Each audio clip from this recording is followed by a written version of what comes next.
नमस्कार विद्यार्थी मित्रांनो, DMIS अकॅडमी मध्ये आपले सहर्ष स्वागत.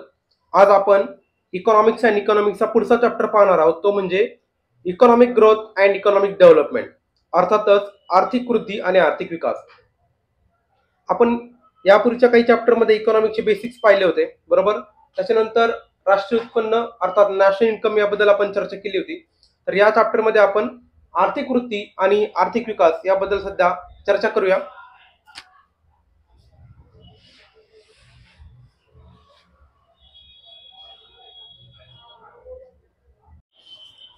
तर मित्रांनो, आपण पाहत होतो इकॉनॉमिक ग्रोथ आणि इकॉनॉमिक डेव्हलपमेंट अर्थात आर्थिक वृद्धी आणि आर्थिक विकास. तर यापूर्वीच्या एका चॅप्टरमध्ये आपण नॅशनल इन्कम अर्थात राष्ट्रीय उत्पन्नाबद्दल माहिती घेतली होती, बरोबर. तर लक्षात घ्या, नॅशनल इन्कम ही जी कन्सेप्ट येते ती आपली इकॉनॉमिक ग्रोथमध्ये येते, अर्थात आर्थिक वृद्धी येते. तर आता आपण काय करूया, ह्या दोघांचा डिटेल स्टडी करूया, म्हणजे इकॉनॉमिक ग्रोथ आणि इकॉनॉमिक डेव्हलपमेंट.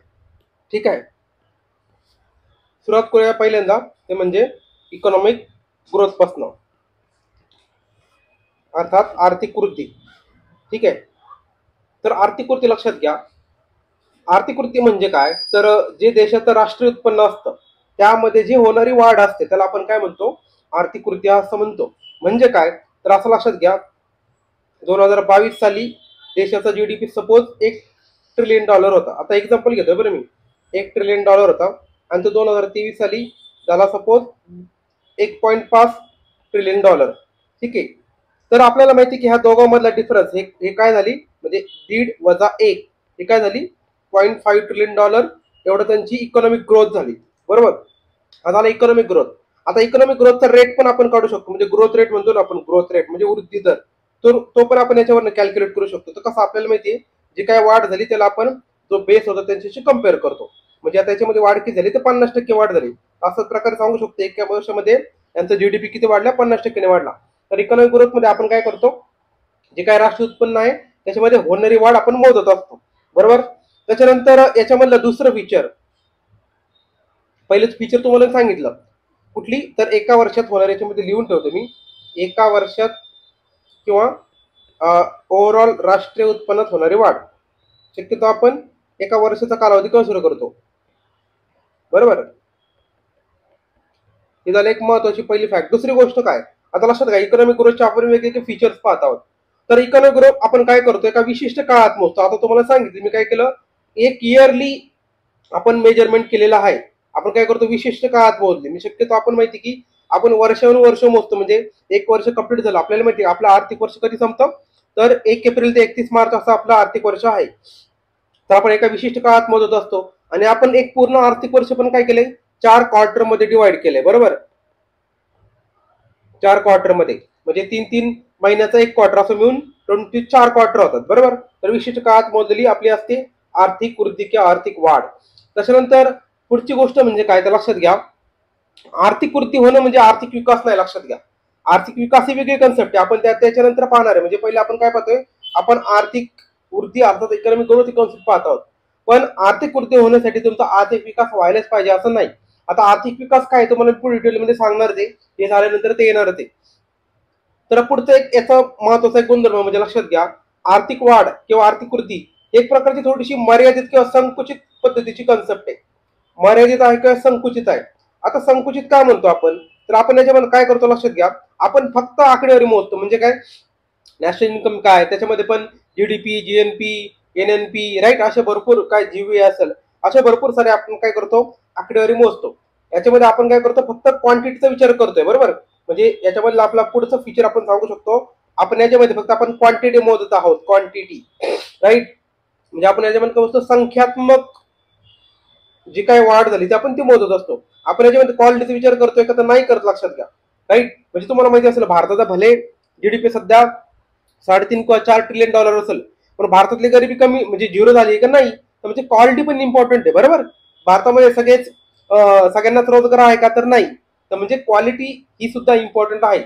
तर लक्षात घ्या, आर्थिक वृद्धीमध्ये आपण फक्त क्वांटिटी कन्सिडर करतो, क्वालिटी नाही, बरोबर. त्याच्यानंतर पुढची गोष्ट म्हणजे आर्थिक वृद्धी आपण वेगवेगळ्या थिअरीद्वारे, बरोबर का, वेगवेगळ्या आपण थिअरीज आपण मांडत असतो, त्या थिअरीद्वारे म्हणा किंवा वेगवेगळ्या मॉडेलद्वारे म्हणा आपण स्पष्ट करू शकतो, राईट. म्हणजे आपण काय म्हणतो, की जीडीपीचं एक पर्टिक्युलर पॅटर्न आहे, बरोबर. जीडीपीची एक पर्टिक्युलर थिअरी आहे, जीबीएची एक पर्टिक्युलर थिअरी आहे, त्याच्यानंतर एनडीपीची एक वेगळी थिअरी आहे. तुम्ही आपण जे पाठीमागचं नॅशनल इन्कमचे चॅप्टर पाहिला होता त्याच्यामध्ये आपण काय केलं होतं, वेगवेगळे डेफिनेशन सांगितल्या, वेगवेगळे मॉडेल सांगितले होते, वेगवेगळे आपण फॉर्म्युले पाहिले होते, वेगवेगळे कन्सेप्ट पाहिले होते. म्हणजे तुम्हाला लक्षात आलं असेल आपण इकॉनॉमिक ग्रोथ जी आहे ती वेगवेगळ्या थिअरी किंवा मॉडेलद्वारे मांडू शकतो, स्पष्ट करू शकतो. त्याच्यानंतर इकॉनॉमिक ग्रोथ लक्षात घ्या ही शॉर्ट टर्म प्रोसेस आहे, म्हणजे अल्प मुदतीची प्रक्रिया. कशी अल्प मुदत, बरोबर का. म्हणजे काय तर आपण तुम्हाला सांगितले मी, आपण शक्यतो काय करतो, एका वर्षामध्ये किती जीडीपी वाढला, एका क्वार्टरमध्ये किती जीडीपी वाढला हे मोजतो. म्हणजे एक प्रकारची काय झाली, शॉर्ट टर्म मेजरमेंट झाली. ही कशी झाली, शॉर्ट टर्म. त्याच्यानंतर पुढची फीचर याच्यामध्ये लक्षात घ्या, इकॉनॉमिक ग्रोथ लक्षात घ्या, याच्यामध्ये आपण वेगवेगळे इंडिकेटर्स वापरतो. म्हणजे इकॉनॉमिक ग्रोथ मेजर करायचं असेल तर आपण काय सांगतो की तुमचे इंडिकेटर सांगा. म्हणजे कुठले, जसं तुम्ही सांगितलं जीडीपी आपला, त्याच्यानंतर पर कॅपिटल इन्कम आहे, जीव्हीए, एनडीपी, हे सगळे काय इंडिकेटर आहेत. ते आपल्याला काय दाखवतात की तुमची इकॉनॉमिक ग्रो होत आहे, बरोबर. भारताचा लक्षात घ्या, भारताचा आधी जीडीपी खूप कमी होता. म्हणजे स्वातंत्र्याच्या आसपास जर आपण विचार केला तर तो काही बिलियन डॉलर मध्ये असेल. आणि आपल्याला माहिती का आता आपण कुठे गेलोय, तर आता सध्या 3 ट्रिलियन डॉलरच्या वरपर्यंत गेलेलो आहे. याचा अर्थ काय झालाय, आपल्या राष्ट्रीय उत्पन्नामध्ये वाढ झाली. म्हणजेच काय, तर आपली इकॉनॉमिक ग्रोथ चांगली झालेली आहे, बरोबर. सध्या आपला इकॉनॉमिक ग्रोथ रेट किती आहे, म्हणजे जर सांगायचं झालं तर ऑन एन ॲव्हरेज 5 ते 7% आहे. एवढा आपण जनरली मेंटेन ठेवलेला आहे बऱ्यापैकी, बरोबर. म्हणजे एलपीजी रिफॉर्म नंतर एवढा आपण बऱ्यापैकी मेंटेन केलेला आहे. तर ते आता एक दिवस तुम्हाला ट्रेंड सांगितलं मी, एवढाच असेल असं काही नाही, तो कधी कमी जास्त होतो. कोविड मध्ये आपल्याला माहिती आहे बराचसा कमी झाला होता, बरोबर. तर हे काय, तर लक्षात घ्या मित्रांनो, हे आपण पाहिले कशाचे फीचर, तर इकॉनॉमिक ग्रोथ अर्थात आर्थिक वृद्धीचे फीचर. असा इकॉनॉमिक डेव्हलपमेंट ही कन्सेप्ट आपल्याला पाहूया, म्हणजे मला लक्षात येईल की इकॉनॉमिक डेव्हलपमेंट ही कन्सेप्ट इकॉनॉमिक ग्रोथ पेक्षा कशी वेगळी आहे, राईट. तर आपण आता पाहूया ते म्हणजे तुमचं इकॉनॉमिक डेव्हलपमेंट म्हणजेच काय, आर्थिक विकास. तर बऱ्याच लोकांना कन्फ्युजन असतं की दोन्ही सेम कन्सेप्ट आहे, तर नाही, लक्षात घ्या वेगवेगळे कन्सेप्ट आहेत. आता आपण इकॉनॉमिक डेव्हलपमेंट मध्ये नेमकं करतो काय, तर नावातच लक्षात घ्या, डेव्हलप करतो म्हणजे काय, विकास करतो. आता तुम्ही म्हणाल तुम्ही खूपच शब्दावर खेळू लागले, तर कसं आहे, विकासचा अर्थ असा असतो, लक्षात घ्या, तुम्ही सर्वसमावेशक विकास करत असतात, बरोबर. म्हणजे तुम्ही फक्त इकॉनॉमिक ग्रोथ नाही करत. इकॉनॉमिक ग्रोथ तर हा याचा पार्ट आहेच आहे, हे ठीक आहे, हे नॉमिनल आहे, हे आपण काय म्हणतो सिम्बॉलिक आहे, बरोबर, प्रतिकात्मक आहे. पण याच्या बरोबर आपल्याला काय महत्वाचं आहे, तर आपल्याला सामाजिक विकास पण करायचा आहे. म्हणजे इकडं इकॉनॉमिक ग्रोथ मध्ये आपण इकॉनॉमिक डेव्हलपमेंट केली थोडक्यात, किंवा तर इकॉनॉमिक ग्रोथ केली आपण, बरोबर का, याच्यामध्ये आपण आकडेवारी सुधारली. पण इकॉनॉमिक डेव्हलपमेंट मध्ये काय महत्वाचं, लक्षात घ्या, तुमचा सामाजिक विकास खूप महत्वाचा आहे. आता सामाजिक विकास कसा करतो, तर आपल्याला माहिती यांची लोकांची क्वालिटी सुधारायची, लोकांच्या जीवनाची क्वालिटी सुधारली पाहिजे ना, म्हणजे स्टँडर्ड ऑफ लिव्हिंग लोकांचं सुधारलं पाहिजे, बरोबर. स्टँडर्ड ऑफ लिव्हिंग आपण त्याला काय म्हणतो, लोकांचं राहणीमान सुधारलं पाहिजे, बरोबर. स्टँडर्ड ऑफ लिव्हिंग, लोकांचं राहणीमान सुधारलं पाहिजे, त्यांचं शिक्षण, आरोग्य, मनुष्यबळ, या सगळ्या गोष्टी सुधारल्या पाहिजे. तर आपण त्याला काय म्हणणार, क्वालिटी सुधारली. नाहीतर काय होईल, मग भारताचा जीडीपी भले $5 ट्रिलियन होईल, तरी पण भारतामध्ये जर भीक मागणारे लोक असतील तर मग ते इकॉनॉमिक ग्रोथ झाले असं आपण म्हणतो, पण इकॉनॉमिक डेव्हलपमेंट झाली का. आता सध्या लक्षात घ्या, बरेचसे भारतामध्ये तरुण बेरोजगार आहेत. मग आपण असं म्हणू शकतो की भारत कम्प्लिटली डेव्हलप झाला नाही, भारतामध्ये इकॉनॉमिक ग्रोथ होत आहे, बरोबर आहे. दरवर्षी जीडीपी काही ना काही पर्सेंटनी वाढत आहे, पण सर्व लोकांपर्यंत हा इकॉनॉमिक ग्रोथ रेटचा, इकॉनॉमिक ग्रोथचा बेनिफिट पोहोचतोय का, आर्थिक वृद्धीचा जो काय फायदा आहे सगळ्या लोकांना पोहोचतोय का, तळागाळाच्या लोकांपर्यंत पोहोचतोय का, तर ते महत्वाचं कशामध्ये, आपण लक्षात घ्या, इकॉनॉमिक डेव्हलपमेंट मध्ये आहे. त्याच्यानंतर आपली इकॉनॉमिक डेव्हलपमेंट कशी असते, लक्षात घ्या, सर्वसमावेशक असते. सर्वसमावेशक म्हणजे याच्यामध्ये फक्त स्त्री पुरुष नाही, बरोबर, तर बाकीचे पण फॅक्टर आहेत. म्हणजे स्त्री पुरुष, त्याच्यानंतर तृतीयपंथी, ठीक आहे, त्याच्यानंतर ओपन कॅटेगरी, ओबीसी कॅटेगरी, त्याच्यानंतर एससी कॅटेगरी, एसटी कॅटेगरी, अजून काय भरपूर कॅटेगरी असतील त्या. त्याच्यानंतर लहानांपासून म्हणजे जन्माला आल्यापासून ते मरेपर्यंत जेवढे काही तुमचे वयोगट आहेत ते सगळ्यांना त्याचा फायदा झालेला पाहिजे. त्याच्यानंतर ग्रामीण अर्बन म्हणजे ग्रामीण रुरल आपण म्हणतो, किंवा सॉरी ग्रामीण शहरी, ही जी दरी आहे ती त्याच्यामध्ये नसायला पाहिजे. सगळ्यांना समान बेनिफिट भेटायला हवेत, राईट. श्रीमंत गरीब अशी दरी नको, बरोबर. आपल्याकडे माहिती की काय होतं, सगळ्यात आता लेटेस्ट एक न्यूज होती की सगळ्याधिक अब्ज देश कुठे आहेत एशियामध्ये, तर मुंबईमध्ये आहे. म्हणजे आपल्याला माहिती की श्रीमंत गरिबाची दरी वाढत आहे, बरोबर. तर सर्वसमावेशक कन्सेप्ट मध्ये ह्या गोष्टी येतात की तुम्हाला जे काही तुमची आर्थिक वृद्धी झाली त्याचा जो काय फायदा आहे तो सगळ्यांना कसा व्हावा, समान पद्धतीने वितरित व्हावं, जेणेकरून देशामध्ये कुठल्याही व्यक्तीला कुठल्याही प्रकारचा काय म्हणू शकतो आपण कमतरता जाणवणार नाही. म्हणजे ती शिक्षण असो, आरोग्य असो, अन्न, निवारा, वस्त्र, राईट, बेसिक सुविधा असो, या सगळ्यांना समान पद्धतीने ऍक्सेस मिळावा. राईट, म्हणजे आपण 3A तुम्हाला माहिती असेल बघा. 3A म्हणजे काय? पहिली गोष्ट म्हणजे ती गोष्ट अवेलेबल पाहिजे. राईट, अवेलेबल पाहिजे. दुसरी गोष्ट म्हणजे ती अफोर्डेबल पाहिजे. आणि तिसरी गोष्ट म्हणजे काय? तर ती ऍक्सेसिबल पाहिजे. म्हणजे काय? सरकारने एखादी सुविधा काढली तर ती पहिली गोष्ट म्हणजे सगळ्यांना अवेलेबल म्हणजे काय? उपलब्ध पाहिजे. दुसरी गोष्ट काय? ती सगळ्यांना अफोर्डेबल म्हणजे काय? परवडण्याजोगी पाहिजे.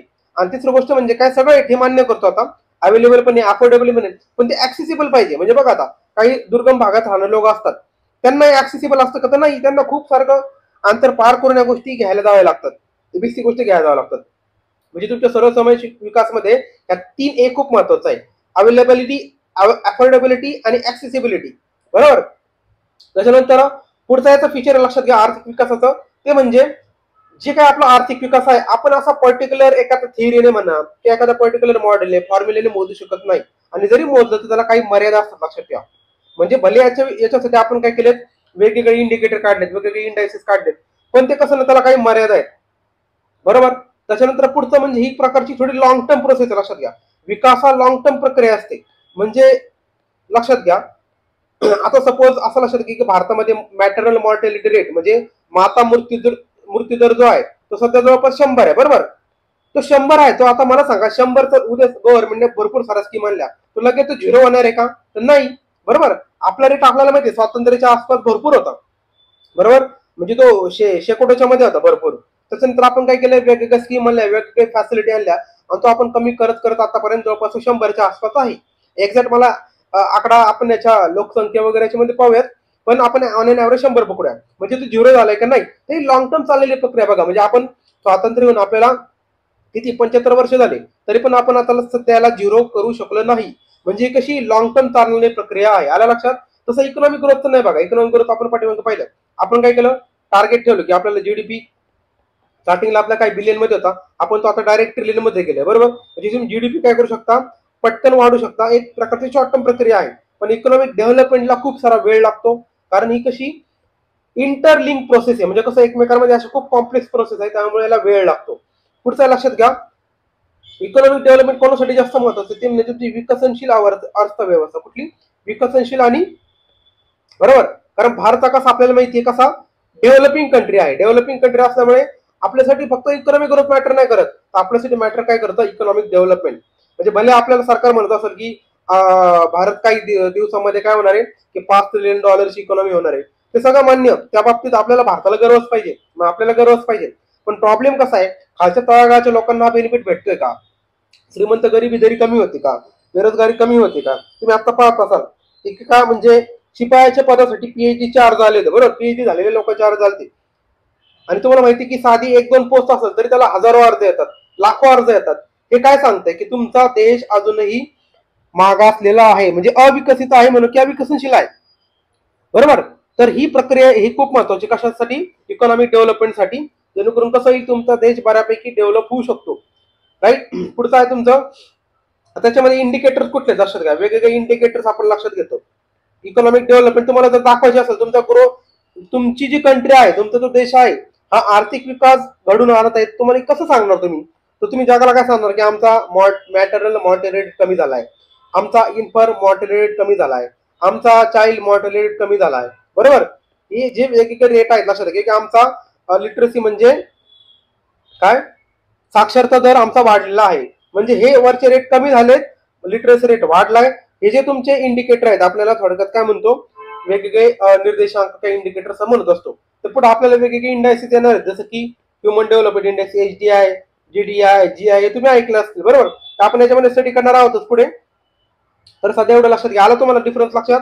तर इकॉनॉमिक ग्रोथ आणि इकॉनॉमिक डेव्हलपमेंट ह्या कशा वेगवेगळ्या कॉन्सेप्ट आहेत हे तुम्हाला माहित पाहिजे. आणि त्याच्यामध्ये थोडासा सिमिलरिटी पण आहे. सिमिलरिटी कशी, तर एकच ठिकाणी ती सिमिलरिटी आपल्याला सापडते, ते म्हणजे इकॉनॉमिक ग्रोथ यासाठी इकॉनॉमिक डेव्हलपमेंट ही प्री कंडिशन नाहीये, पण इकॉनॉमिक डेव्हलपमेंटसाठी इकॉनॉमिक ग्रोथ ही प्री कंडिशन असते. बरोबर. तुम्हाला व्हेन डायग्राम जर काढायची झाली तुम्हाला दाखवतो मी. हे बघा, ही आहे तुमची आर्थिक वृद्धी, बरोबर, आर्थिक वृद्धी, आणि हा आहे तुमचा आर्थिक विकास. आला लक्षात? तर अशी तुम्ही डायग्राम काढू शकता. जर तुम्हाला असं सांगायचं असेल की कोण कोणाचा नेमकं पार्ट आहे, तर तुम्ही असे डायग्राम काढू शकता मित्रांनो. ठीक आहे. तर आपण पुढे येऊया, ते म्हणजे काय, पुढचा पार्ट आपण घेऊया तो म्हणजे फॅक्टर्स ऑफ इकॉनॉमिक ग्रोथ, म्हणजे आर्थिक वृद्धीचे घटक. बरोबर. आता काय गोष्टी इंग्लिशमध्ये लिहिणार आहे, तुम्ही त्याचा मराठीमध्ये मी तुम्हाला सांगणार आहे. तुम्ही जे नोट्स त्याच्या काढत असाल लेक्चर पाहताना, तर त्याचं तुम्ही मराठीमध्ये मिनिंग लिहून घ्या. मी मराठीमध्ये सांगत जाईल, डोंट वरी. मी सगळ्या शब्दाचं मिनिंग मराठीमध्ये सांगणार आहे, त्याची काळजी करू नका. बरोबर. तर फॅक्टर्स ऑफ इकॉनॉमिक ग्रोथ म्हणजे काय, तर आर्थिक वृद्धीचे घटक. तर आपल्याला माहिती आहे की आपण फॅक्टर कुठले कुठले आहेत, तर पहिले असं लक्षात घ्या, आपलं राष्ट्रीय उत्पन्न म्हणजे काय, तर नॅशनल इन्कम. बरोबर का. तर एक फॅक्टर आहे आपला इन्कमचा, सॉरी इकॉनॉमिक ग्रोथचा. दुसरा तुमचा खर्च, तुमचा वेगवेगळ्या गोष्टीवर खर्च कुठला होतो, म्हणजे पर्सनल एक्सपेंडिचर असेल, गव्हर्नमेंट एक्सपेंडिचर असेल, बरोबर, खर्च. तिसरा तुमचा सेव्हिंग म्हणजे काय, बचत दर, सेव्हिंग रेट. पुढचं तुमचं इन्व्हेस्टमेंट रेट म्हणजे काय, गुंतवणूक दर. त्याच्यानंतर पुढचं आहे तुमचं इन्फ्लेशन म्हणजे काय, तुमचं महागाई, याला महागाई पकडतो किंवा याला चलन पावट पकडतो. आता दोन्ही गोष्टीमध्ये खूप सारं ओव्हरलॅपिंग आहे. त्याच्यानंतर पुढचं कन्सेप्ट लक्षात घ्या, तांत्रिक विकास. बरोबर का, तंत्रज्ञानाचा विकास तुमच्या देशामध्ये किती झालाय. त्याच्यानंतर तुमचं आहे उद्योजकता, उद्योजकता आहे. त्याच्यानंतर तुमच्या देशामधले असलेले पायाभूत सुविधा कशा आहेत, राईट. तर या सगळ्या गोष्टी कशामध्ये येतात, तुमच्या इकॉनॉमिक ग्रोथ अर्थात आर्थिक वृद्धीमध्ये येतात. आता डेव्हलपमेंटसाठी इंडिकेटर कुठले लक्षात घ्या. आता आपण वर्ष काय पाहिले, आर्थिक वृद्धीचे इंडिकेटर पाहिले. आता आपण पाहूया इकॉनॉमिक डेव्हलपमेंटचे.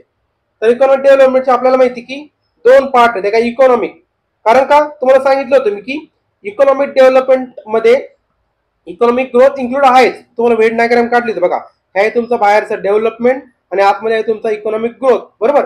म्हणजे इकॉनॉमिक ग्रोथ आपल्याला कन्सिडर करायची, आपल्याला ते कशाची अंडर घ्यायची लक्षात घ्या, ते आपल्याला इकॉनॉमिक च्या अंडर घ्यायची. म्हणजे बघा, इकॉनॉमिक डेव्हलपमेंटचे इंडिकेटर आपण दोन प्रकारे डिवाइड करू शकतो. एक असतात इकॉनॉमिक, कारण तुम्हाला वेट डायग्राम तुम्हाला सांगितलं मी, तर इकॉनॉमिक ग्रोथ, आणि दुसरं तुमचं सोशल. बरोबर, सोशल इंडिकेटर.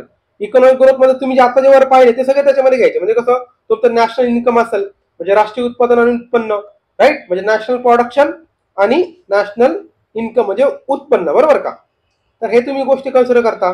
त्याच्यानंतर तुम्ही पर कॅपिटा इन्कम कन्सिडर करता, म्हणजे दरडोई उत्पन्न किती आहे तुमच्या देशामध्ये, दरडोई उत्पन्न किती, पर कॅपिटा इन्कम किती आहे. त्याच्यानंतर पॉवर्टी किती आहे, दारिद्र्याचा स्तर किती आहे, दारिद्र्य. बरोबर का.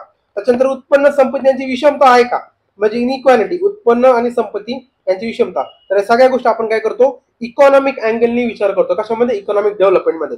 बरोबर. ते लक्षात ठेवा, हे इकॉनॉमिक इंडिकेटर झाले कशाचे, तुमच्या इकॉनॉमिक डेव्हलपमेंटचे. आता आपण सोशल इंडिकेटर पाहूया. जसं की तुम्हाला माहिती आहे डेमोग्राफी अर्थात लोकसंख्या.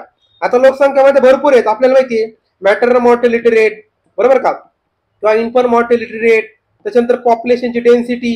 त्याच्यानंतर तुमचा मॉर्टॅलिटी रेट म्हणजे मृत्यूदर. त्याच्यानंतर जन्मदर म्हणजे काय, तर फर्टिलिटी रेट. आता मी शॉर्टकटली मध्ये लिहितो बरं, तुम्हाला सांगताना मराठीमध्ये सांगतोय, मी इंग्लिशमध्ये पण सांगतोय, राईट. म्हणजे जन्मदर, मृत्यूदर, जननदर हे सगळ्या. त्याच्यानंतर लोकसंख्येची घनता, या सगळ्या गोष्टी आपण लोकसंख्येमध्ये अर्थात डेमोग्राफीमध्ये घेतो. त्याच्यानंतर पुढचा फॅक्टरचा म्हणजे तुमचं आरोग्य. तर आरोग्यामध्ये आपल्याला माहिती आहे की लोकांचं आरोग्यमान कसं आहे, त्यांचं जीवनमान किती आहे. आपण म्हणतो ना लाईफ एक्सपेक्टन्सी भारताची किती, तर लोक 70 आहे, 70 वर्ष आहे. 70 वर्ष एक माणूस जगतो.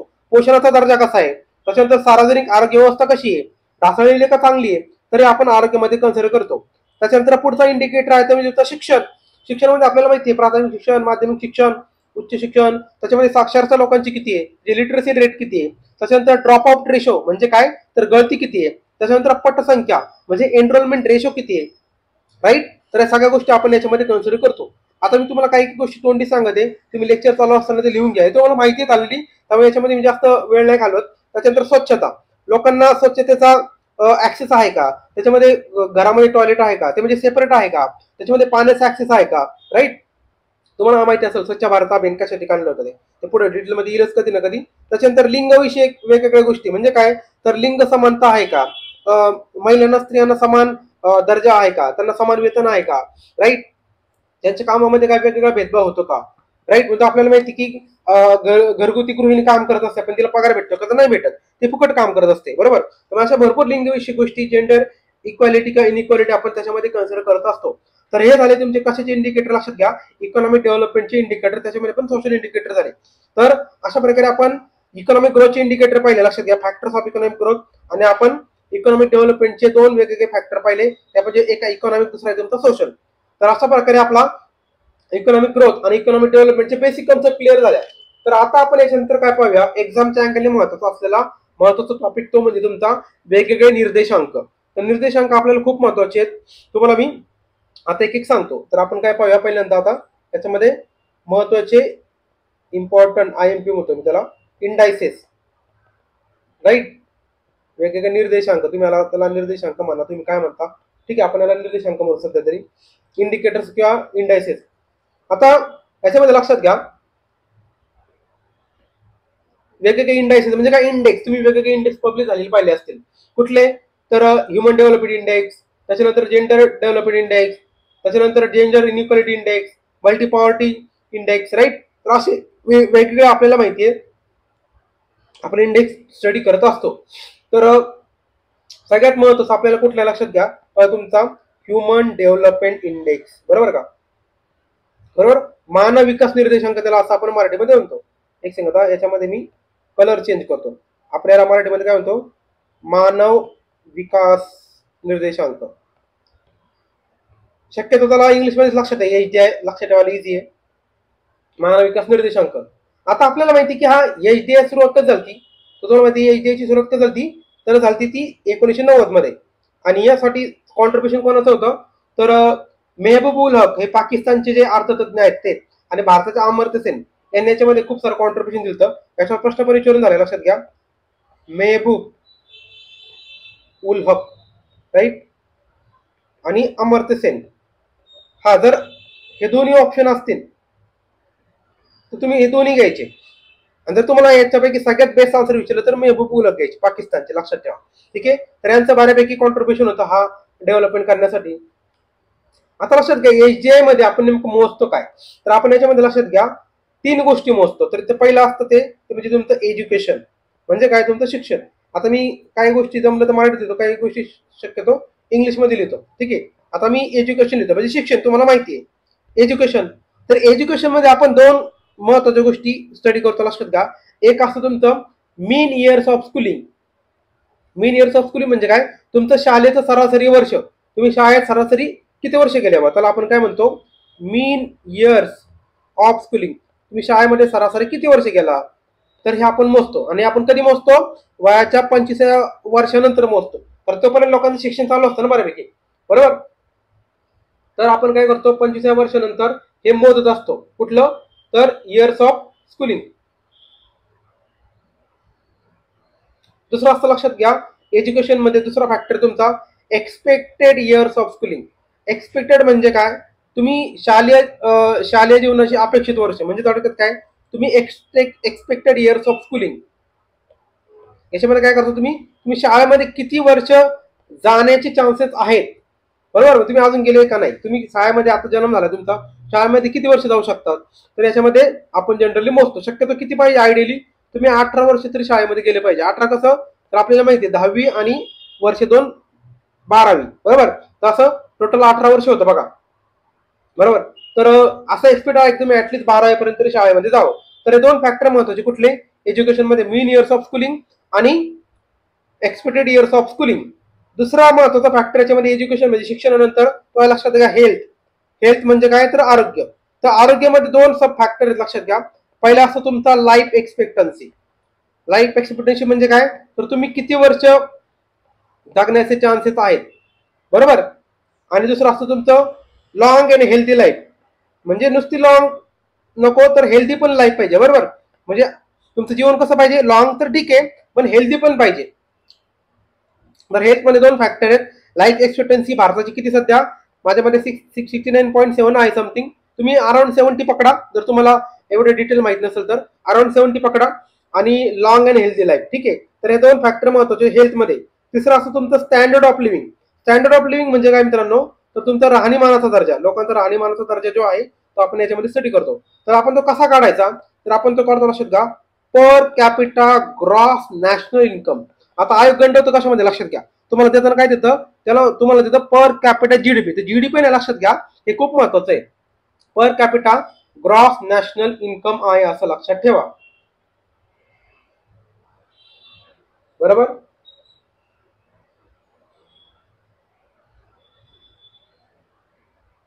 तर हे झालं तुमचे 3 इंडिकेटर. बरोबर. आता आपण काय करूया, हे जे आपण वेगवेगळे इंडिकेटर पाहिले, आता AGI ची व्हॅल्यू पाहूया. लक्षात घ्या, व्हॅल्यू म्हणजे AGI चे मूल्य किती पाहिजे तुम्हाला. तर लक्षात घ्या, जर 0 असेल त्याला लोएस्ट मानलं जातं. 0 हे लोएस्ट आहे आणि 1 जे आहे म्हणजे हायएस्ट आहे. म्हणजे जेवढं तुमचं कमी असेल तेवढं तुम्ही महाग असले किंवा अविकसित असं मानलं जातं. आणि जेवढा जास्त भारी असेल म्हणजे 1च्या जवळ असेल तेवढं तुम्ही, आपण काय म्हणतो त्याला, चांगला म्हणतो. बरोबर.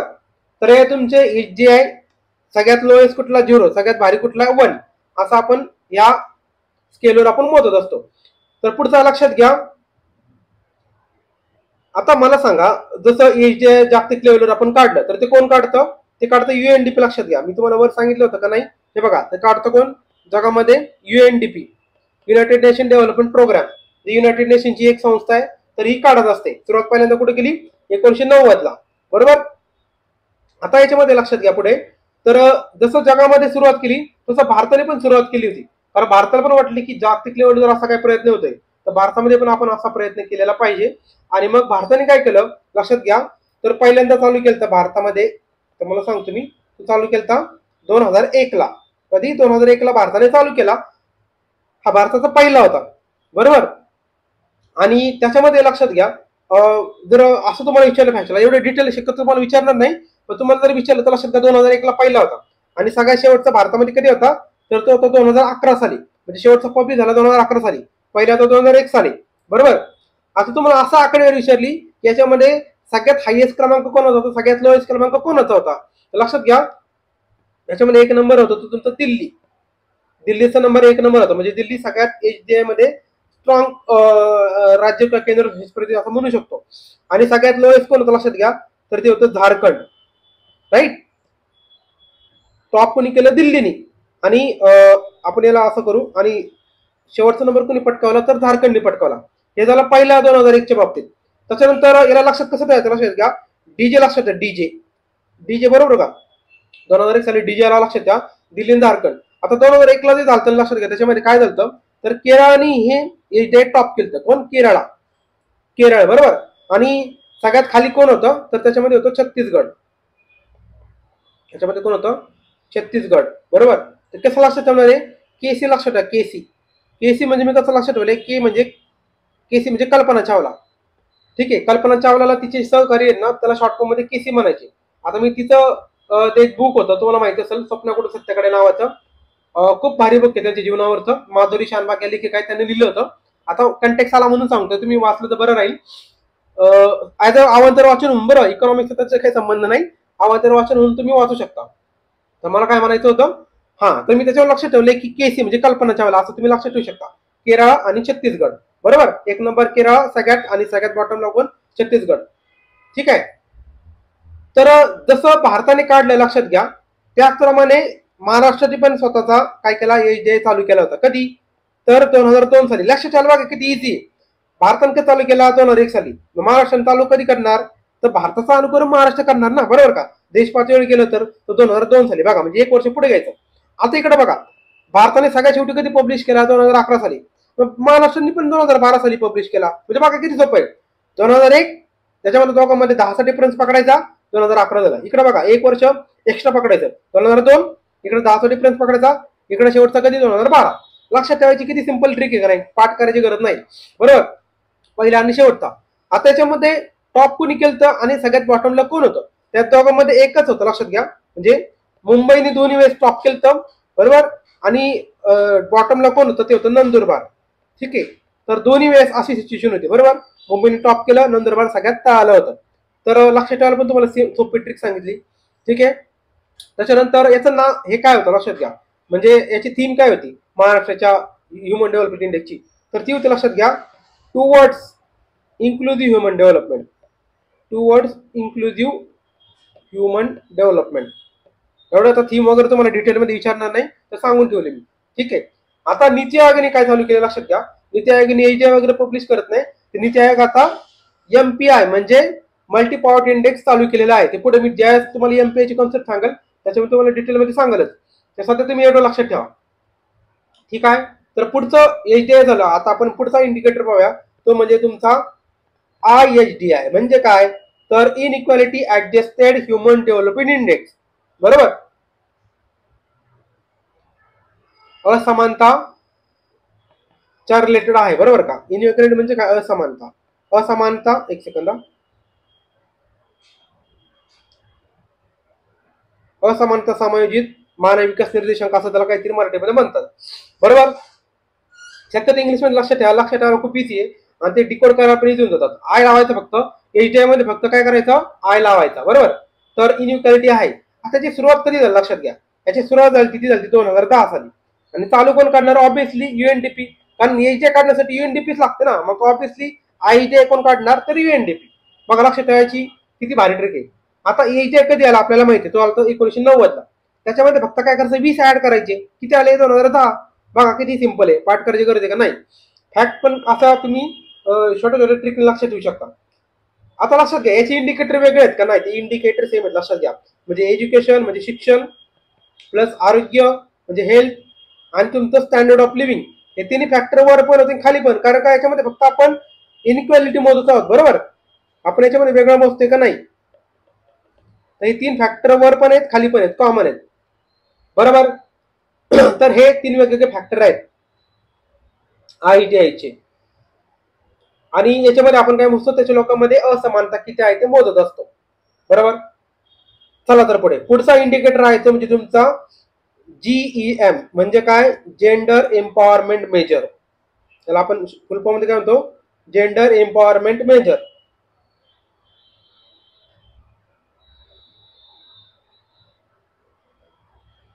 तर लक्षात घ्या, याची सुरुवात कधी झाली. याची सुरुवात जी झाली ती झाली 1995 साली. कधी, 1995 साली. आणि सुरुवात कोणी केली, UNDP ने केली होती. ठीक आहे, UNDP ने केली होती. तर हे झाले 1995 आणि UNDP. तर याच्यामध्ये लक्षात घ्या, याच्यामध्ये 3 फॅक्टर महत्वाचे आहेत. कुठले कुठले आहेत, तर एक असतं तुमचं इकॉनॉमिक पार्टिसिपेशन.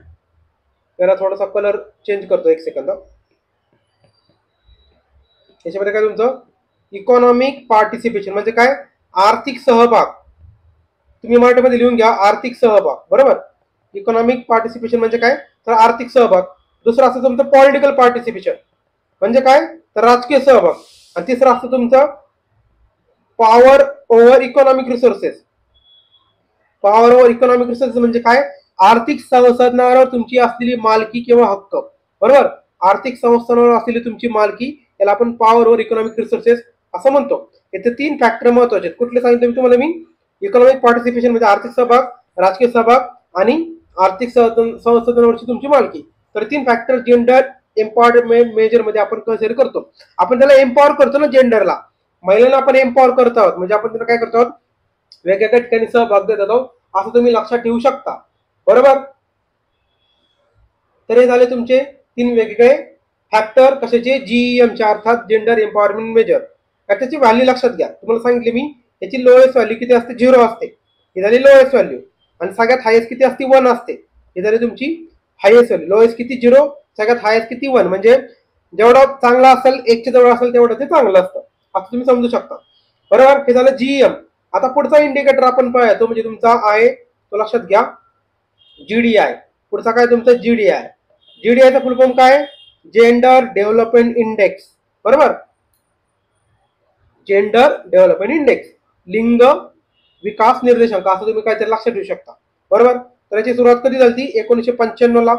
सुरुवात कोणी केली, UNDP ने चालू केली. म्हणजे बघा, 1995 2 चालू झाले. कुठले, वर पाहिलेलं तो GEM. बरोबर का, GEM चालू झालं 1995 ला, UNDP ने चालू केला.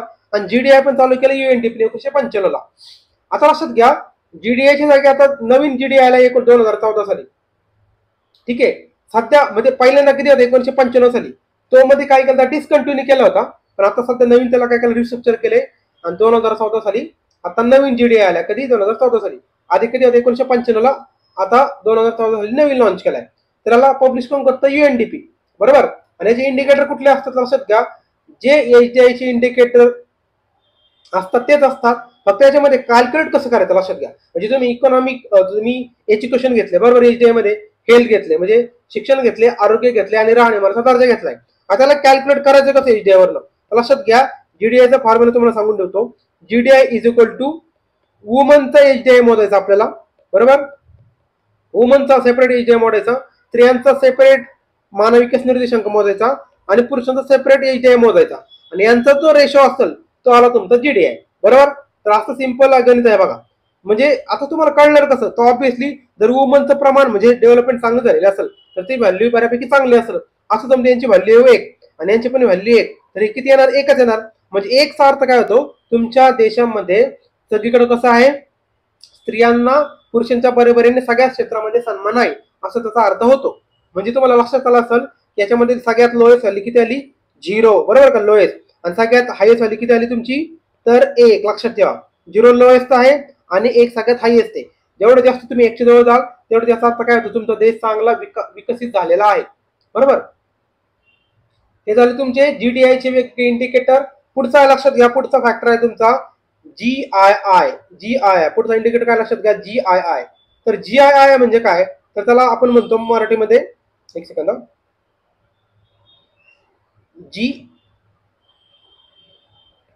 आय आय म्हणजे जेंडर इनइक्वालिटी इंडेक्स, बरोबर, लिंग असमानता निर्देशांक. ठीक आहे. तर याची सुरुवात कधी झाली मित्रांनो, ती झाली 2010 साली. सुरुवात कधी झाली, 2010 साली झाली. आणि याला सुरुवात कोणी केली, युएनडीपीने. तर लक्षात घ्या, हे सगळे इंडेक्स कोण पब्लिश करतात, युएनडीपी. बरं, तुम्हाला पाठ करते गरज नाही, आता मी तुम्हाला हे सांगते. म्हणजे एचजीआय, आयजीआय, जीएम, जीडीआय, जीआयआय, नंतर पुढे होऊन एक येणार तो म्हणजे एमपीआय, राईट. हे सगळे कोण पब्लिश करतं, युएनडीपी पब्लिश करतं, लक्षात घ्या. ठीक आहे. तर जीआय ची सुरुवात कधी झाली, 2010 साली झाली. आणि याच्यामध्ये लक्षात घ्या, यांनी रिप्लेस कोणाला केलं, म्हणजे आपल्याला मी तुम्हाला मागाशी सांगितलं होतं, आठवते का, तर 1995 साली 2 इंडिकेटर सुरू झाले. एक झाला होता तुमचा जीएम आणि दुसरा झाला होता तुमचा जीडीआय, बरोबर. हे 2 इंडिकेटर सुरू झाले 1995 ला. तर ह्या दोघांना रिप्लेस केलंय कधी, 2010 साली, ते म्हणजे तुमच्या जीआय. लक्षात घ्या, हे तुम्हाला फॅक्ट खूप महत्वाचे. आता कसं काय रेफरन्स बुक मध्ये थोडस असं पुसट दिलंय किंवा असं इनडायरेक्टली दिलंय, काही ठिकाणी दिलेलंच नाहीये. त्यामुळे तुम्हाला माहित पाहिजे की जीआयआय ने कशाला रिप्लेस केलंय, तर ते रिप्लेस केले, लक्षात घ्या, जीएम आणि जीडीआय ला रिप्लेस केलंय, बरोबर, 2010 साली. त्याच्यात 3 फॅक्टर लक्षात घ्या. जीआयआय अर्थात आपण जीआयआय पाहत, त्याचे 3 फॅक्टर आहेत. ते कुठले, पहिला असतो तुमचा रिप्रोडक्टिव्ह हेल्थ. मी खाली घेतो जरा. पहिला असतो तुमचा रिप्रोडक्टिव्ह हेल्थ म्हणजे काय, त्या स्त्रियांची रिप्रोडक्टिव्ह हेल्थ कशी आहे, प्रजननाची जी त्यांचं आरोग्य असतं, प्रजनन आरोग्य म्हणतो आपण थोडक्यामध्ये, ती हेल्थ कशी आहे त्यांची. त्याच्यामध्ये 2 सब फॅक्टर आहेत. एक असतो तुमचा एमएमआर म्हणजे मॅटर्नल मॉर्टॅलिटी रेट, माता मृत्यू दर कसा आहे. जर तो जास्त असेल याचा अर्थ काय होतो, तुमच्या देशामध्ये स्त्रियांचा विकास चांगला झालेला नाही, बरोबर. एमएमआर आपण त्याच्यामध्ये मोजतो. दुसरं असतं तुमचं ऍडोलेसेंट. ऍडोलेसेंटची आपण हेल्थ मोजतो, म्हणजे आपण ऍडोलेसेंटची हेल्थ कशी आहे. ऍडोलेसेंट म्हणजे आपल्याला माहिती आहे किती, तर जे प्युबर्टीच्या आसपासचे लोक असतात, पौगंडावस्थे असते, त्याच्यामध्ये आपण त्यांना थोडक्यात ऍडोलेसेंट वाली हेल्थ म्हणतो. तुम्ही टीनेजर पकडू शकता, त्यातल्या जास्त कसं 11 ते 19 असं तुम्ही पकडू शकता. ठीक आहे. तर ऍडोलेसेंटची हेल्थ महत्वाची, त्यांचं आरोग्य कसं आहे. तर हे 2 फॅक्टर सांगितले, एमएमआर आणि ऍडोलेसेंटची हेल्थ. हे झालं तुमचं रिप्रोडक्टिव्ह हेल्थचे पार्ट. दुसरा फॅक्टर याच्यामध्ये महत्वाचा, लक्षात घ्या मित्रांनो, तर तुमचं एम्पॉवरमेंट. एम्पॉवरमेंट म्हणजे सक्षमीकरण. आता सक्षमीकरण कुठल्या गोष्टींनी आपण विचार करतो, तर पहिलं असतं तुमचं पॉलिटिकल म्हणजे राजकीय. पार्लमेंटमध्ये तुमचा सहभाग किती आहे, बरोबर. पॉलिटिकल त्याच्यामध्ये पार्लमेंटमध्ये तुमचा सहभाग किती, म्हणजे तो आपल्याला माहिती की राज्यसभेमध्ये स्त्रियांच्या जागा किती आहेत, सॉरी म्हणजे स्त्रियांची सध्या संख्या किती आहे ते तुम्हाला माहित पाहिजे, बरोबर. त्याच्यानंतर लोकसभेमध्ये संख्या किती आहे आणि दोघं मिळून टोटल किती संख्या आहे. स्वातंत्र्य, भारत स्वातंत्र्य झाला त्यावेळेस किती संख्या लोक, किती एमपी हे स्त्रिया होते आणि सध्या किती एमपी स्त्री आहेत, असं तुम्हाला ओव्हरऑल विचारलं जातं एक्झाम मध्ये. तुम्ही काय करणार आहात, जो आपला GS2 चा पार्ट आहे राज्यसभा मेनचा, त्याच्यामध्ये शिकणार आहात, बरोबर. त्यामुळे त्याच्यामध्ये आपण त्याला स्टडी करणार आहोत. तर पॉलिटिकल एम्पॉवरमेंट म्हणजे काय, तुमचं पॉलिटिकल पार्टिसिपेशन किती आहे पार्लमेंटमध्ये.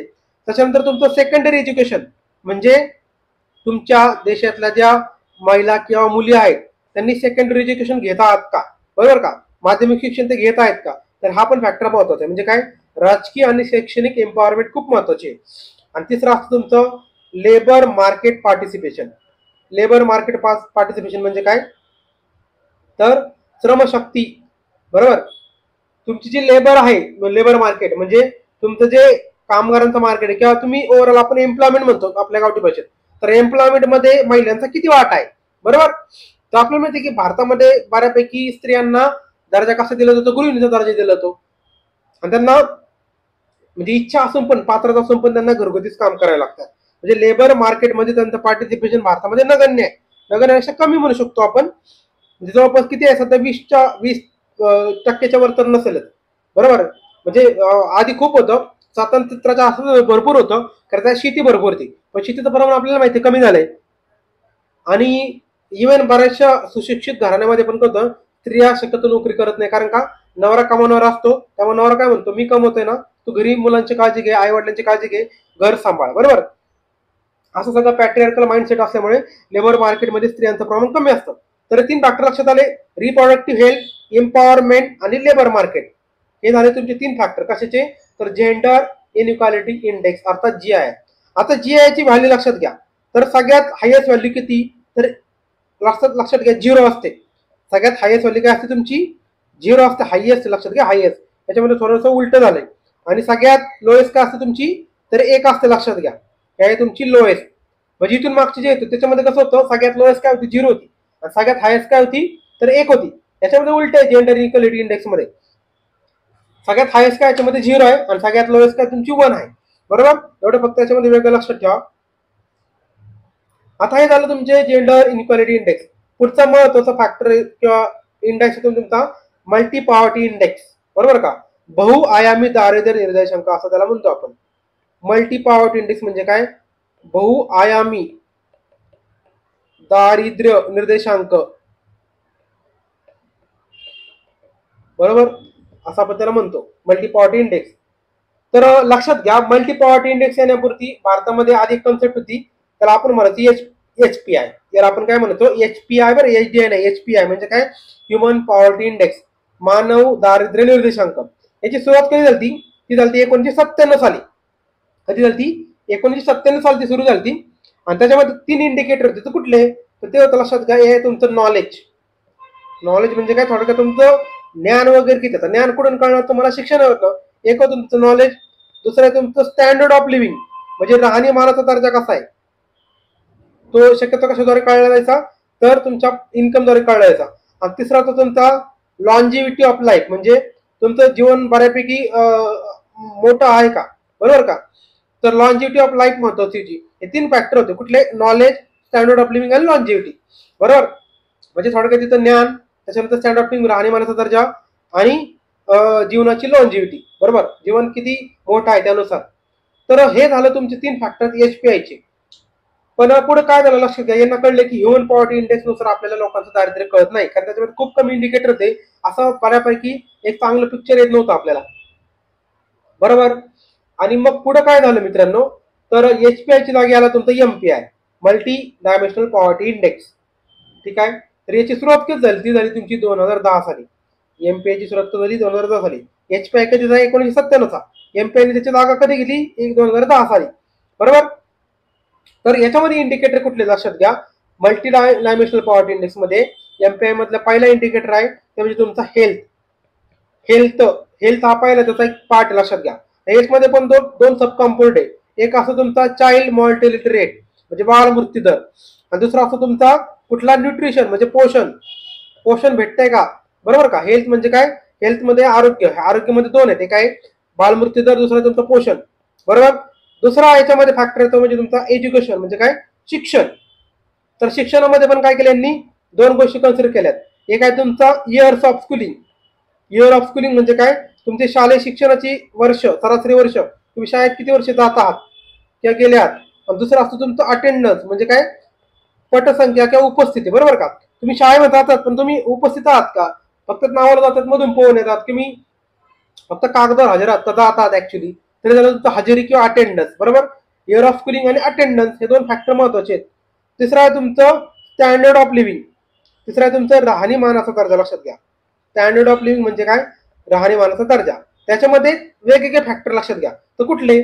एक असतं तुमचं ऍक्सेस टू फ्युएल. फ्युएल म्हणजे काय? इंधन. तुम्हाला इंधन भेटतंय का? दुसरं आहे तुम्हाला पाणी. पाणी भेटतंय का? वॉटर. तिसरं आहे तुमचं सॅनिटेशन. तुम्हाला स्वच्छतेच्या सुविधा आहेत का? टॉयलेट, बाथरूम काय म्हणता तुम्ही आपल्या त्याला, सॅनिटेशनच्या सुविधा आहेत का? त्याच्यामध्ये पाणी आहे का? पुढचं आहे तुमचं काय तर इलेक्ट्रिसिटी. तुम्हाला वीज आहे का? ते तुम्ही आकड्यावर लाईट टाकले बरोबर, तर तुम्ही कंदिलाचा अभ्यास करताय म्हणजे इलेक्ट्रिसिटी आहे का? पुढचं आहे तुमचं फ्लोअर. तुम्हाला अशी प्रॉपर फरशी आहे का? फ्लोअर. ते तुम्ही शेणाचं घर आहे, तुमचं मातीचं घर आहे. त्याच्यानंतर पुढचं तुमचे ऍसेट्स. तुमच्याकडे ऍसेट्स वेगवेगळे आहेत का? ऍसेट मध्ये तुम्हाला घरगुती मालमत्ता आलं लक्षात, गाडी घोडी काय चालते, हे असे वेगवेगळे फॅक्टर आपण याच्यामध्ये कन्सिडर केले. त्याच्यामध्ये स्टँडर्ड ऑफ लिव्हिंग मध्ये पुन्हा सांगतो इंधन, पाणी, स्वच्छता, वीज, फ्लोअर आणि वेगवेगळे ऍसेट्स. राईट. तर हे सगळं आपण एमपीआय मध्ये कन्सिडर केलेले आहे. आता एमपीआय ची व्हॅल्यू लक्षात घ्या. व्हॅल्यू कशी असते? सगळ्यात कमी ते असते 0% आणि सगळ्यात जास्त असते 100%. आता 0% 100% कसं तुम्हाला सांगतो बरं मी. तर लक्षात घ्या, तुमचं एमपीआय जर 20 ते 33% असेल, 33.33%, याचा अर्थ असा होतो की तुम्ही व्हल्नरेबल आहात. व्हल्नरेबल म्हणजे काय? तर तुम्ही बहुआयामी दारिद्र्याने पीडित आहात. बरोबर का? म्हणजे चांगली गोष्ट नाही मित्रांनो. तुम्ही जर जेवढं 0च्या जवळ असाल ना तेवढी चांगली गोष्ट आहे. कारण का तुमच्यामध्ये दारिद्र्यच नाही याचा अर्थ असा होतो. पण तसं असतं का? नाही. जगामध्ये कुठे ना कुठे दारिद्र्य आहे. तर तुमचं ही एमपीआय ची व्हॅल्यू जर 20 ते 33% दरम्यान असेल, याचा अर्थ असा होतो तुम्ही एमपीआय ला व्हल्नरेबल आहात. तुम्ही कधी पण एमपीआयच्या चक्रामध्ये सापडू शकता. दुसरं असतं तुमचं 33 ते 50%. म्हणजे काय? तुम्ही एमडीपी मध्ये आलेला आहात.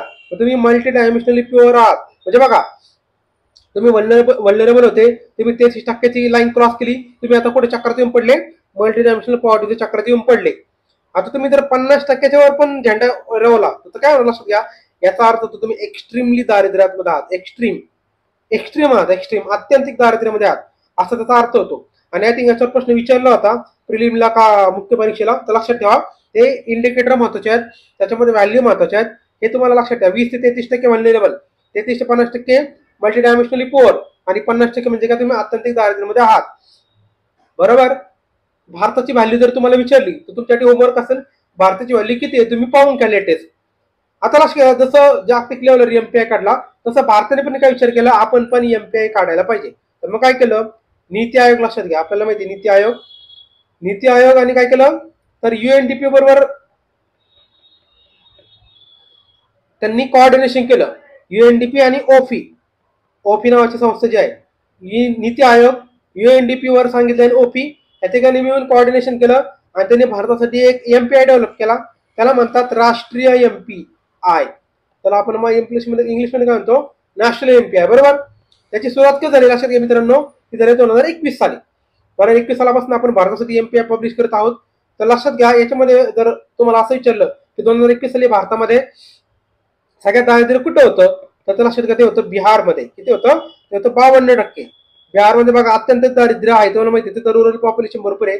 तिथले भरपूर सारे लोक रोजगारासाठी भरपूर वेगवेगळ्या राज्यामध्ये जात असतात, जसं महाराष्ट्रामध्ये आपल्याला माहिती आहे. पुढचं तुमचं बिहार झालं. आणि सगळ्यात जर तुम्हाला विचारलं एमपीआय मध्ये चांगली कामगिरी कोणाची आहे, तर ते केरळची. केरळमध्ये फक्त 0.7% लोक ही एमपीआय आहेत, म्हणजे मल्टी डायमेन्शनली पुअर आहेत. म्हणजे केरळमध्ये आपल्याला मध्ये विकास भरपूर झाला आहे. तिथे साक्षरता बऱ्यापैकी चांगली आहे. तिथे डेव्हलपमेंट इंडिकेटर तुमचे बऱ्यापैकी चांगले आहेत. त्याच्यामुळे लक्षात घ्या, केरळमध्ये 0.7% सापडलं आणि बिहारमध्ये सगळ्यात जास्त लक्षात घ्या 52.7%. म्हणजे इथे वर्स्ट कंडिशन आहे आणि तिथे चांगली कंडिशन आहे, असा याचा थोडक्यात मिनिंग आहे. महाराष्ट्रामध्ये किती लक्षात घ्या, महाराष्ट्रामध्ये 14.85%. म्हणजे आपण कशाच्या खाली? आपण व्हल्नरेबलच्या पण खाली, म्हणजे आपली कंडिशन चांगली आहे. त्यातल्या म्हणजे बरीच चांगली आहे. बरोबर. तर असं तुम्हाला लक्षात आलं एमपीआय चे वेगवेगळे फॅक्टर. बरोबर. त्याच्यानंतर मध्ये एक रिपोर्ट आला लक्षात घ्या. तर त्या एक रिपोर्ट मध्ये काय सापडलं की भारताने काय केलंय मित्रांनो, 2022 सालचा जो रिपोर्ट होता त्याच्यामध्ये एक रिपोर्ट आला. त्याच्यामध्ये काय सांगितलं तर भारताने काय केलंय 2004-5 ते 2019-21 ह्या दरम्यान, बरोबर, जवळपास 15 वर्षांमध्ये भारताने 41.5 कोटी लोकांना दारिद्र्यातून बाहेर काढले. किती? जवळपास आपण 42 कोटी पकडू. भारताने 15 वर्षामध्ये 42 कोटी लोकांना दारिद्र्यातून बाहेर काढलेला आहे, एक प्रकारची भारतासाठी कामगिरी झाली, बरोबर. तर हे भारताचं एक प्रकारचे अचिव्हमेंट म्हणू शकतो. आणि 2022चा तो मल्टीडायमेन्शनल पॉवर्टी इंडेक्सचा जो रिपोर्ट होता त्याचं नाव काय होतं लक्षात घ्या, पाठ करून ठेवा. Unpacking deprivation bundles to reduce multidimensional poverty. सांगतो मी तुम्हाला पुन्हा, अनपॅकिंग. आता इंग्लिश मध्ये लक्षात ठेवायचे बरं, याच्या मराठी मिनिंग नाही. Unpacking deprivation bundles to reduce multi dimensional poverty, बरोबर. तर हे तुमचे 2022च्या MPIचं टायटल. आणि 2021चं काय टायटल होते पण सांगून टाकतो. तर अनमास्किंग डिस्पॅरिटीज. काय होतं, पुन्हा लिहितो, अनमास्किंग डिस्पॅरिटीज. तर असं याचं टायटल होतं, ठीक आहे. तर असं आहे. आणि तुमच्यासाठी होमवर्क असेल की लेटेस्ट जो MPI पब्लिश झालाय त्याच्यामध्ये भारताचा नंबर किती आहे किंवा भारताचं इंडेक्स मध्ये रँक किती आहे तुम्ही एकदा चेक करून घ्या. कारण कसं या आकडेवारी दरवर्षी पब्लिश होत राहते, त्याच्यामध्ये चेंजेस होत राहतात. तेव्हा तुम्हाला मी आता काय सांगितले त्याच्यामध्ये काही चेंजेस झाले राहतील. कारण माझ्याकडे कसं 2020चा इंडियाचा डेटा माझ्याकडे आहे. 2020 साली इंडियाचा रँक किती होता, तर तो लक्षात का 62 होता 107 पैकी. 107 कंट्रीमध्ये भारताचा रँक होता 62, ठीक आहे. आणि भारताची व्हॅल्यू होती 0.123. तर तुमच्यासाठी होमवर्क आहे 2020 नंतरचे जे MPI आहे त्याचे भारताचे रँकिंग काय होते, बरोबर. तर झाले वेगवेगळे इंडायसेस, महत्वाचे इंडेक्स आपण पाहिलेले. आता आपण काय करूया, काही वेगळे इंडेक्स पाहूया, ते महत्वाचे आहेत, ठीक आहे. तर महत्वाचे इंडेक्स अजून याच्यामध्ये पाहूया, ते म्हणजे तुमचं ग्लोबल जेंडर गॅप इंडेक्स. कुठला, तर ग्लोबल जेंडर गॅप इंडेक्स. तर लक्षात घ्या हा इंडेक्स कोण पब्लिश करतं, तर ते पब्लिश करतं लक्षात घ्या तो WEF, वर्ल्ड इकॉनॉमिक फोरम. तुम्हाला माहिती असेल वर्ल्ड इकॉनॉमिक फोरम, बरोबर. त्याची मीटिंग होते बघा दरवेळेस दावोसला वगैरे, आपले भारताचे पंतप्रधान पण जातात. तर ही कधी सुरुवात झाली याची, तर ग्लोबल जेंडर गॅप इंडेक्सची GGPI याची सुरुवात कधी झाली, 2006 साली झाली. आणि याच्यामध्ये लक्षात घ्या 4 फॅक्टर आहेत. 4 फॅक्टर कुठले, तर एक आहे तुमचा इकॉनॉमिक पार्टिसिपेशन, म्हणजे काय, आर्थिक सहभाग, इकॉनॉमिक पार्टिसिपेशन अँड ऑपॉर्च्युनिटी, आर्थिक सहभाग आणि संधी, असा याचा पहिला फॅक्टर आहे. दुसराचा फॅक्टर कुठला लक्षात घ्या, पॉलिटिकल एम्पॉवरमेंट, म्हणजे राजकीय सक्षमीकरण. तिसरा फॅक्टर कुठला आहे, एज्युकेशनल एम्पॉवरमेंट, म्हणजे काय, तर शैक्षणिक सक्षमीकरण. आणि शेवटचा आहे तुमचा हेल्थ अँड सर्व्हायव्हल, म्हणजे काय, आरोग्य, बरोबर का, आरोग्याच्या संदर्भात आहे. असे 4 याच्यामध्ये फॅक्टर आहेत वेगवेगळे. Gender global gender gap index WEF ने चालू केलाय 2006 पासून, बरोबर.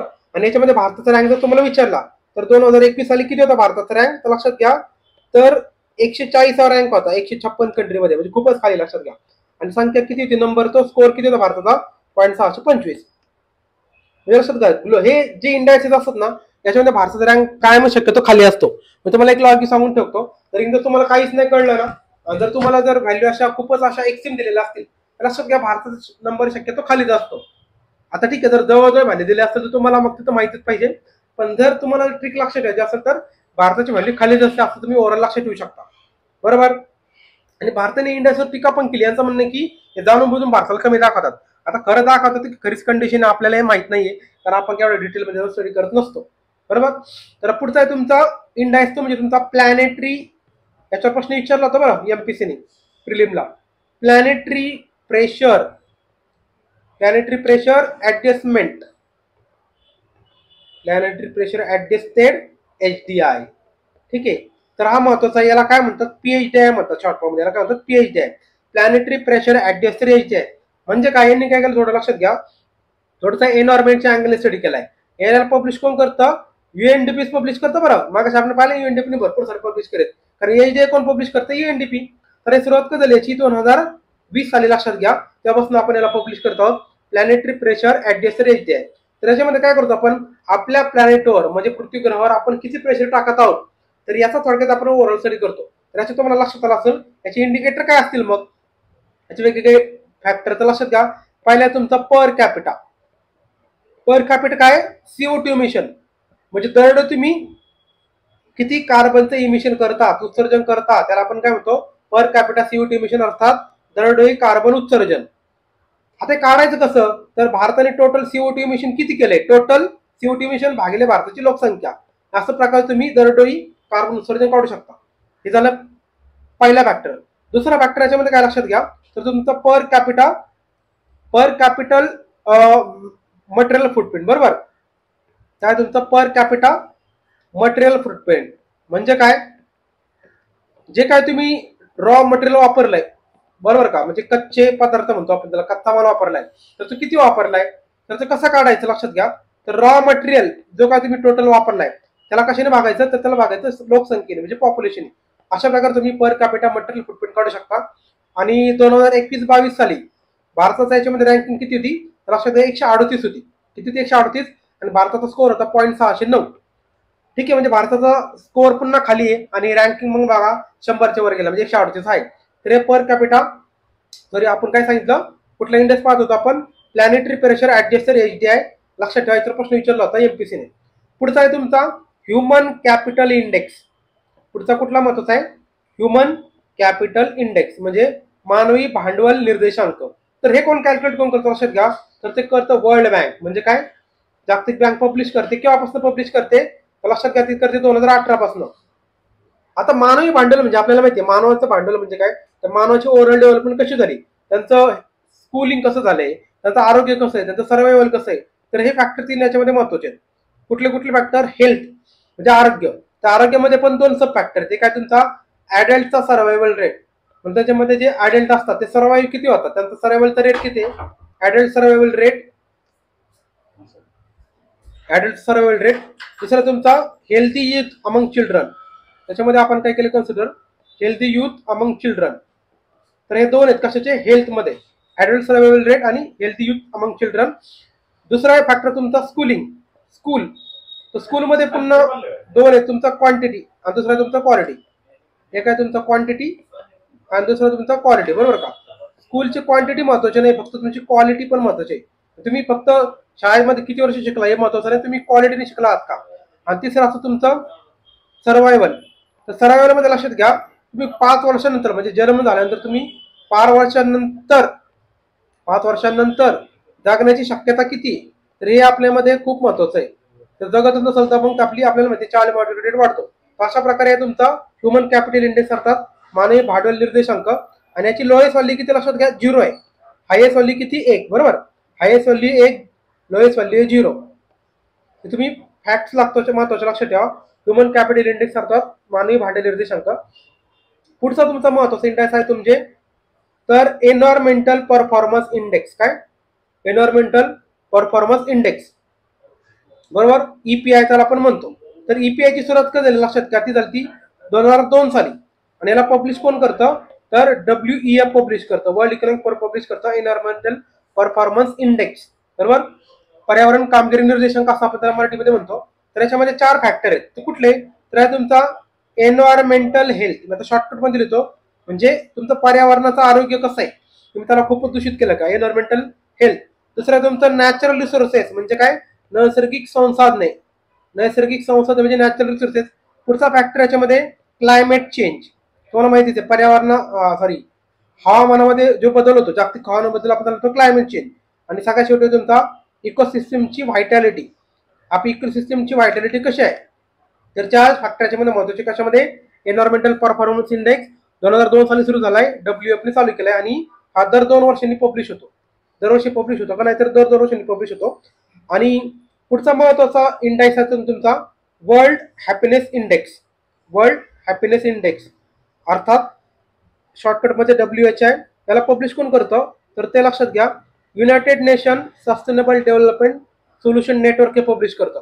United nation sustainable development solution network हे पब्लिश करतं. याची सुरुवात झाली 2012 साली. आणि याच्यामध्ये 4 फॅक्टर आहेत, कुठले, तर काय तुमचा गुड गव्हर्नन्स, बरोबर, गुड गव्हर्नन्स म्हणजे तुमचे चांगले प्रशासन. दुसरा तुमचं कल्चर प्रमोशन, तुम्ही संस्कृतीचं प्रमोशन कसं करतात, कल्चरल प्रमोशन. तिसरा फॅक्टर आहे तुमचा सस्टेनेबल डेव्हलपमेंट म्हणजे शाश्वत विकास. आणि एन्व्हायरमेंटल कन्झर्वेशन म्हणजे काय, पर्यावरणाचं संवर्धन. तर असे तुमचे 4 वेगवेगळे फॅक्टर कशामध्ये, वर्ल्ड हॅपीनेस इंडेक्स, बरोबर. तर याच्यामध्ये इंडियाची रँकिंग सांगायचं झालं तर 2021 साली होती, ती होती 139. ठीक आहे. वर्ल्ड हॅपीनेस इंडेक्स कोण पब्लिश करतं, United nation sustainable solution network, 2012 साली सुरू झाले आणि याच्यामध्ये 4 फॅक्टर आहेत. तर भारताची रँकिंग तुम्हाला मी सांगितलं आहे. तर अशा प्रकारे आपण वेगवेगळे जे महत्वाचे इंडेक्सेस होते तर आपण याच्यामध्ये स्टडी केले. सुरुवात आपण चालू केली ती तर इकॉनॉमिक ग्रोथ आणि इकॉनॉमिक डेव्हलपमेंट याचे बेसिक कन्सेप्ट, त्याच्यामधला डिफरन्स, त्याच्यानंतर त्यांचे वेगवेगळे फॅक्टर्स, त्याच्यानंतर आपण वेगवेगळे इंडेक्सेस पाहिले, त्याच्यामध्ये HDI, नंतर त्याच्यामध्ये पुढे होता कुठला तर inequality adjusted human development index, त्याच्यानंतर आपण पाहिलं GDI, त्याच्यानंतर आपण पाहिलं GII, त्याच्यानंतर आपण पाहिलं बाकीचे इंडेक्स जसं की MPI, आणि मग नंतर जे थोडे कमी महत्वाचे म्हणजे असलेले इंडेक्सेस ते आपण त्याच्यामध्ये पाहिले. तर ओव्हरऑल अशा प्रकारे आपला इकॉनॉमिक ग्रोथ, डेव्हलपमेंट आणि जे काही इंडेक्सेसचा चॅप्टर आहे तो अशा प्रकारे कंप्लीट झालेला आहे. पुन्हा भेटूया पुढच्या चॅप्टरमध्ये. तोपर्यंत सगळ्यांना धन्यवाद.